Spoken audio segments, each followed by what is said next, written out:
We are going to focus just on the Fourth Amendment today.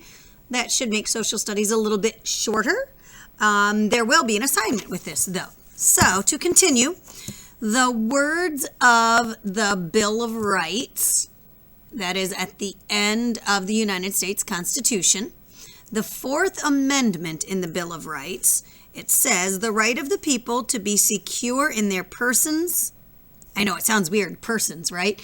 That is actually an okay grammatical term. When you talk about the person's body, the body of the person, and you talk about more than one bodies of people, it works better to say to be secure in their persons. So the right of the people to be secure in their persons, their houses, their papers, and effects, that means objects that are owned, against unreasonable searches and seizures shall not be violated. So what does that first part mean? People can't be arrested or have themselves or their property searched without a reason. And there are a lot of laws and court cases that have gone through that have set up rules about the reasons that people can be arrested or searched. So that's the first part.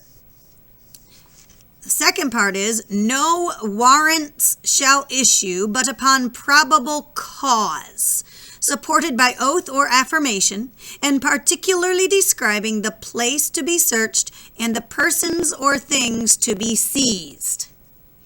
And if you have watched any TV shows that are about law enforcement, lawyers, or police officers and so forth, you've heard a lot of these terms and these ideas that to search a person's house or property, the government, and usually that's represented by police officers, must get a search warrant or a special approval describing exactly what place is to be searched and what items are expected to be found.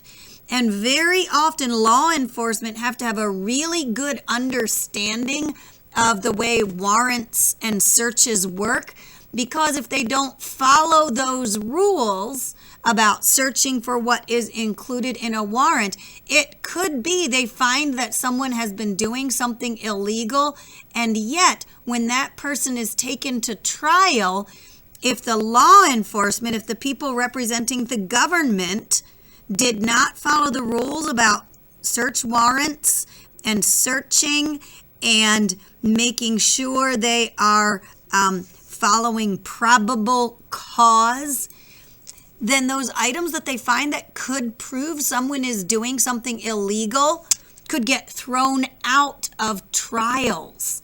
And so the criminals could actually walk free if the government agents, the law enforcement people, aren't very careful to follow the rules.